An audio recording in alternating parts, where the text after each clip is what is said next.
everybody. Hello. Welcome. Real life positivity. Yes. With Amy and Jamie. oh gosh. I'm always so goofy in the beginning of these. Well, then we're going to settle in and talk about really big stuff. Get nestled in here. But first, in this first few seconds, you get a glimpse of what it would be like just to hang out with us in the office. Welcome. That's right. We wish you were here hanging out with us. We do wish you were here. We thank you so much for your time and for choosing to tune in. It means so much to us. We love this time together as friends and as professionals. And like you said, unpacking important topics that really matter to us. And we're so very grateful for you being here. So whether you're watching on YouTube or you're listening to our podcast, we thank you. Yes. Episode 22. Yes. And what's our topic? Drum roll, please. Belonging. Ooh, it's a big one. I can't believe we haven't done an episode on this topic before. And to be honest, we were like going through all of our previous podcasts. Like, are you sure? Are you sure we haven't talked about belonging yet? Well, and I think we have. So I bet if there are people who have followed the other podcasts and listened and they're like, oh, you talked about that here or there. Because it really does interweave. That's not a word. It's interwoven with what we do. It's fancy. So yeah, belonging today. So what is belonging? Yeah. So as a general rule, we use that definition of like it's a sense of fitting in, feeling like you're a part of an important member of a group or a setting. And so in the case of school, it would be, I feel like I belong here at school. Yeah. But really belonging transcends any group of people or any place for it. Absolutely. Yeah. Such a big topic. It's a big topic. So yeah. Okay. So imagine, here's kind of a practical way to talk about belonging.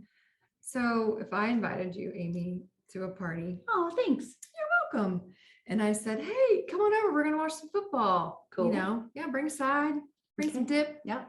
All right. And then you got to my house. Okay. And I've got friends and family. And like you got there and no one really talked to you. Wow. First of all, I don't even know how that would be because I would like, you sure you want to talk? Okay, I'll go over here. Okay, you want to talk? Okay. I'd probably be like, just trying to find, you know, would dive in. Here's the thing about that. I think anybody who's listened to us at all probably gets that I'm an extrovert primarily, and walking into even a situation where I don't know anyone, which I would know your people at your house. But I mean, even that situation, I'm going to make a friend.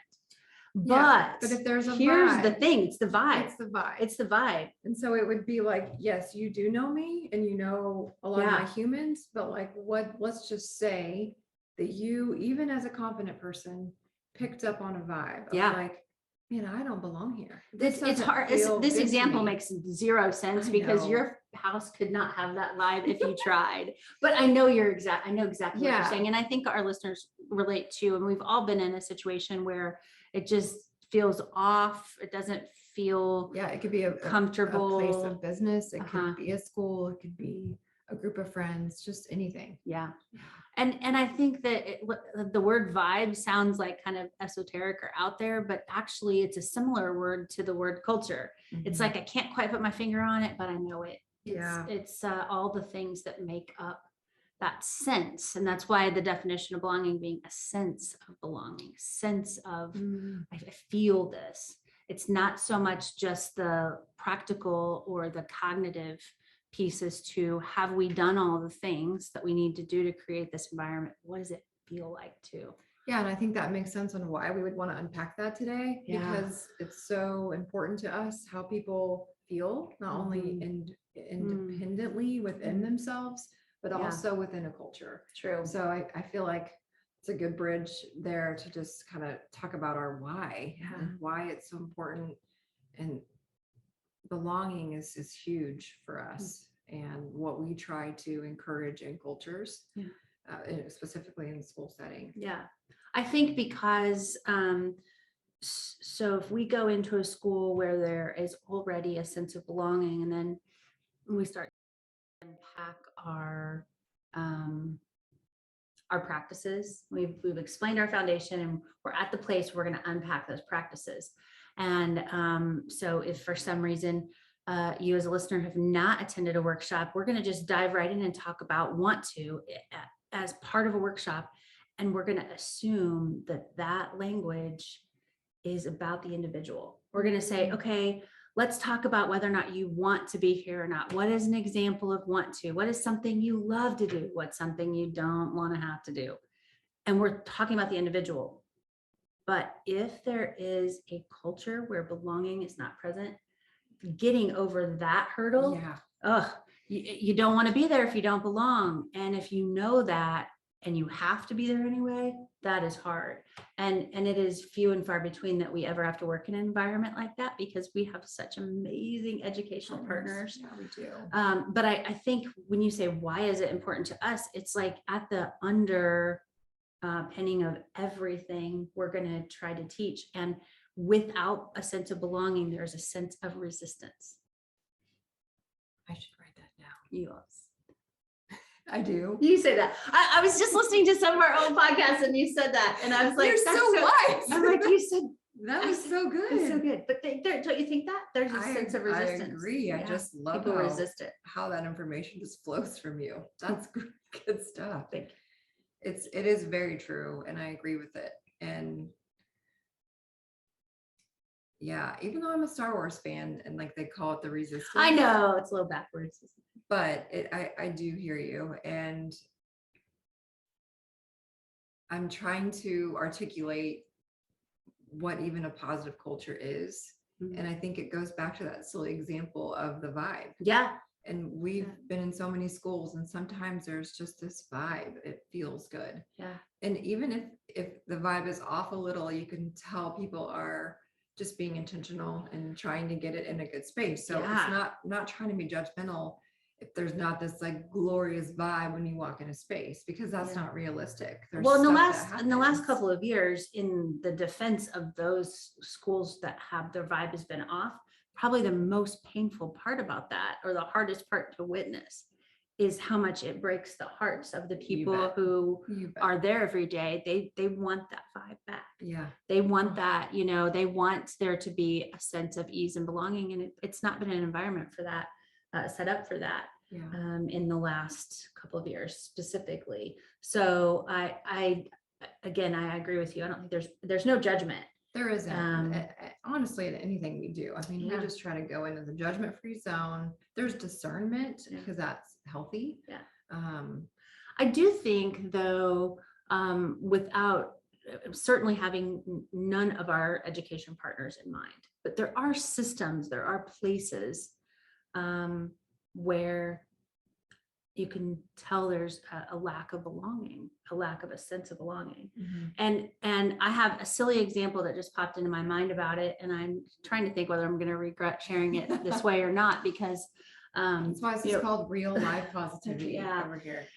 It's true. I haven't totally vetted this idea, but I will say that we live in a community, and for the most part, the things I do keep me very much with people that I'm comfortable being around. Mm. Now, of course, there's divisiveness, there's differences of opinion and all that. But I was thinking about the first time I really had an experience where I was maybe with people who were very, very different than me. And we'd gone to Southern California. And decided, I had begged and pleaded to be able to cross the border into Mexico, because I really, really, really wanted to say I'd been out of the country. And I was pretty young. And there was a sense as we got closer and closer to the border that the people that were on the bus with us did not speak my language. I was the only one with blonde hair. And as much as human behavior and stuff really gets me excited, and I had in high school studied the Blue Eye and the Green Eye Project and lots of different things, I had never felt that sense before of the words I'm saying don't make sense to the people I'm saying them to, and I look different from them and I don't know them, and it felt unsafe. And when I think about what belonging is, it's like the exact opposite feeling of feeling unsafe in an environment. It's like, okay, Mm. I'm safe enough to get to be me, to be confident, and to try to get creative and to do and to grow and all the things. In that environment where I didn't feel safe, I didn't feel like I belonged, that's a bad combination for growth. No kidding. Yeah. Wow. I think it's interesting kind of as we're continuing to define it and just unpack it. So we know belonging is essential. It helps our world be a thriving, beautiful space, Yeah. right? And so you'd mentioned something in that, what your example that you just gave, I think it's interesting to think about with belonging. My hands want to go like this, but it's like, what comes first, like the chicken and the egg? Is it Yeah. belonging or confidence? Belonging, confidence. Is it together? Is it so like that's something I've always been a little curious about, because what we teach is we have this foundation of building a relationship. Like that's where we start. And once we get that relationship in place, then we have practices. It's all intertwined, but we have foundationally relationships, we have our practices, which all lead to our outcome, which is confidence. And so where does like belonging, because our program is like a proactive approach to mental wellness, social emotional learning, and belonging. So like as we were like really diving into this today, I'm just like curious your thoughts about that. And if you can't see me, my hands are just kind of like exchanging motions, because it's like, is it together? Is it a together thing? Is it, do I need to be confident to feel like I belong? Or do I need to belong to feel confident? I don't think it's an and or thing, or I don't think it's an either or thing. I think it's an and or. Does that make sense? And or. And or. I think What do you there's, I think? do think there's an inter connectivity to those two things. I think that part of, we made a shift as we started talking about belonging as its own piece to what, so to say, is belonging a part of social and emotional learning? Yes. Is belonging a part of mental wellness? Yes. But we changed our mission, our purpose statement intentionally, and added belonging as its own component. Yes. So I think when we did that, we started talking about it slightly differently. And we started talking like I am noticed brings belonging, that confidence brings belonging. But, and this may be like, I don't even know, I'm not going to preface it, but I'm concerned that someone would wait to try to create an environment of belonging until they had all their confidence things checked off and felt totally confident. Okay, I feel confident now. I can. Yeah, I don't think that's what I don't know. So I don't want to say I am noticed comes before belonging, or confidence comes before belonging. Because it's all, like you said, it's intertwined. It's all connected. Yeah. It's all that in motion, working together for the same purpose of having a safe, positive culture. Yes. So I think where we might be able to unpack this more succinctly is we say individual confidence leads to cultural confidence. Yes.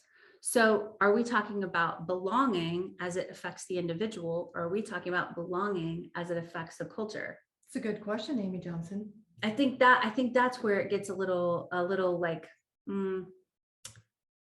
maybe chicken or egg, like you said, right? You know, so if I have a sense of belonging within myself, a good, healthy intrapersonal relationship, I can grow that confidence. I can try new things and be okay with failing or learning rather than, knocking it out of the park every time. And I can grow my confidence. The more people who have that mindset, the easier it is to grow cultural confidence and create a vibe of belonging. Yeah. And I think it's also where we can interject like empathy and compassion for people. So I love that you said that, because I wasn't sure how I was going to segue that last thought I had, because it sounds like it has the potential to be really powerful. Mhm. And that could be, we want to use our powers for good, not evil. But right. So then I love where you go with that, because we are encouraging cultures of emotional intelligence. That's right.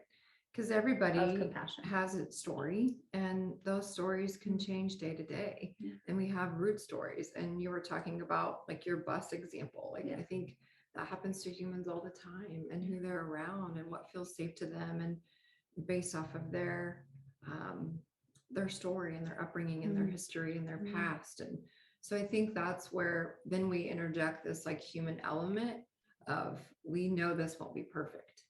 Belonging isn't perfection. Belonging is, I've noticed, it's seeing, it's seeing people, meeting people where they're at, trying to practice being at your highest and best self so that you can show up for yourself and others. It's like all of these practices. So again, it goes back to anything we would encourage is, here are tools, here are suggestions, like here's what we can do. This is our hope for our world. This is our hope for ourselves. And then it just, it flows, it happens. And then that imperfection is what makes, I think, our world so special. I think, a while back we started talking about, I have noticed like it was like a gold carpet that would roll out to invite, the same way the red carpet invites people to come celebrate greatness. It would be this carpet that would roll out to invite people to come to the table. And so whatever it is that is the mission. So in a school setting, academic learning, social and emotional growth, community, all the things that a school sets out to do, I have noticed somehow makes it easier for people to want to show up and be a part of those creative conversations. And I think there's something to be said for in all of our personal lives, kind of looking at it that way. Like, can I be a golden carpet? Can I roll out, this environment around me that says people are welcome here to share their ideas and to celebrate goodness and to be themselves and to be real and to be positive and to grow and all the things. And I think because that is a goal of mine, a way of being, I guess. And because I watch it in your life, I just see so many people come to the conversation that maybe didn't know if they had a voice before. Didn't know if their voice would be listened to. And I that's one of my like favorite things, because oftentimes those people who might have been slow to feel a sense of belonging or slower, they've been listening. They've been paying attention, and the ideas and the problem solving and all the goodness that comes out of those relationships is huge. Absolutely. And plus it's fun. It's know, just right? good. It's just good to have more and more people feel comfortable coming to in whether it's good or bad. In like 5th grade, I just wanted to invite the whole 5th grade, all the girls from 5th grade to my birthday party. I've told you that before. I do not like the thought of leaving anybody out. You can imagine that party ended in some fights, which makes me quite nervous even to this day. We're all just taller middle schoolers, right?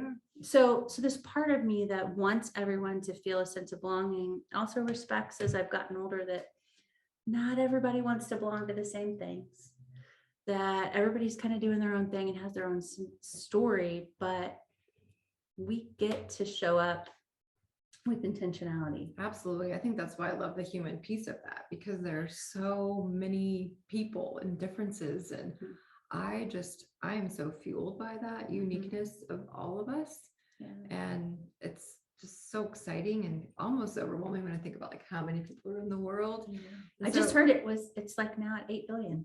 We used to always say 7 billion, but that's what Kristen learned at school. So cool. And when we talk about, I think about some of the stories we've heard from our students that we've worked with, and when we ask questions about, hey, do you feel like you belong at school? Like that simple question, it's not always really black and white, because I think that can vary depending on the kiddo, but they know, students know if Like the overall sense. an overall sense, again, possibly that vibe, and also specifically with teachers. You know, I think I'm talking mostly like secondary students right now in my mind that we've talked to. Like they know the teachers who are authentic and care and are teaching them the content that they're hired to teach, but also have this like sense of, I got you. Yeah. I got you. An authentic sense. Yeah, an authentic sense of that. And Yeah. I think you can experience that in elementary school too. It can be such a family culture, family driven culture. So just, I love the kids and I love when they give us their perspectives, and it's just nice to hear their little voices or big voices, whoever Yeah. they are in the school. Yeah, setting. there's so many people in this school environment that have an intentionality for a sense of belonging. Mhm. And so just knowing that that's one of those things that's really hard to measure. It Yeah. actually takes a ton of energy, but it just provides so much for the experience and the overall success. It's huge. Absolutely. Huge. Absolutely. And that kind of leads us to like our call to action. It does, whether you're in a school or anywhere. Really. Anywhere. Yeah. Could be done at anywhere, anytime. Yeah. So I think the call to action is just to pay attention. But first, really lean into you and your confidence, and then pay attention. Yeah, I think that that's actually really cool that you I know. put that I was out like, there pay attention, because but I was like, okay, pay attention to yourself first. Yeah. I think that's so important. it is, because again, we're just all taller middle schoolers. And if I show up and I want to create an environment where people feel like they belong, but I'm not feeling confident myself, there's a really, really, really good chance that I'm gonna botch it. Well, And what I mean by that is if my own ego's on my sleeve, it's not going to feel like my intentions are pure and true, because they won't be. If I'm saying, hey, do you want to join our lunch table, because I'm somehow trying to, I don't even know what the ulterior motive would be, but if I have an ulterior motive, like people are going to see right through that. yeah. And they know. And that's what I mean. Like Yeah. kids knew like those authentic Yeah. when that was happening. And again, no judgment, but there's just like a knowing there. And so I wish there was a more succinct way. Like I saw where I was going with my example, and then I don't know that it made sense.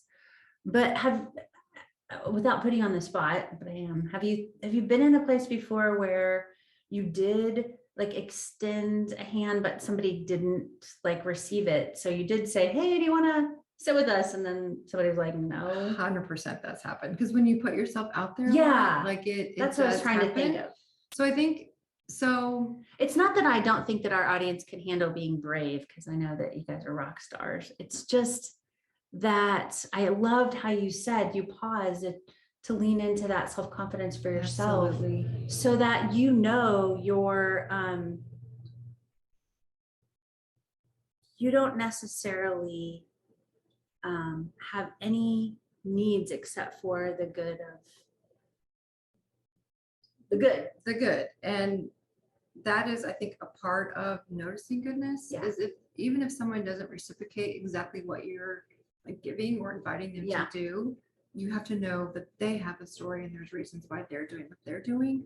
So the more you can lean into your own confidence, pay attention, do the best you can, encourage belonging in the spaces that you're in. You just gotta do the best you can, and you're not responsible for everybody and everything. So I think protecting yourself there too. One piece to that could be, even like in this space, even though I wish we were having real life conversations, as we wrap up today, you need to know that so many things have happened in the last 2 minutes. I mean, seriously, we're going to have a beautiful edit because we had to restart the video. The furnace kicked on, which I didn't think it would. We have a visitor at our door. There's so much happening. And so it's interesting, because the reason I'm telling you that is that wherever you're at in all the circumstances that life throws at us, I hope it feels like we've created here a real life place where people feel like they can join us in that conversation. And for those people who have reached out, who have seen or listened to us, I love that. I want to create that everywhere I go. Totally. And life is unscripted and life is all over the place. And I think we do a good job as humans of making it easy to digest when we can, but it's not always easy. It's not always straightforward. It can be messy. It is. And it can be beautiful and messy. So, and one thing that came to my mind, we were talking earlier, and I really wanted to say kind of as we were wrapping up, like, just stay curious. I love that. And that's such a big part of feeling confident is if back to your example, if I reach my hand out and say, hey, Yeah. join me, or would you like to sit here, or hey, how can I support you? And they don't take my hand, I can be curious about that, or I can get upset about that. And that sometimes I might feel upset. I don't know. I'm not, again, this is not perfection. This is open, fluid, creating a sense of belonging. I think my heart for wanting to make sure that this little piece is said at the end is because I know how many educators have shared stories with us of certain kids they've tried and can't reach 100%. or whatever. And so I just really hope that we can find harmony in that, leaning into our confidence and trusting that everyone has a story and trusting our intentions and just practicing being open. Being open and paying attention. So good. Aww. I love that. Thank you guys for spending time with us today. We appreciate you. Yes, we do. Feel free to comment and give us feedback. And as always, thank you again so much. I love this time with you. I know. I love this time with our listeners, and we value you and hope you feel so noticed and that you belong in our hearts. So true. Bye. Bye, you guys.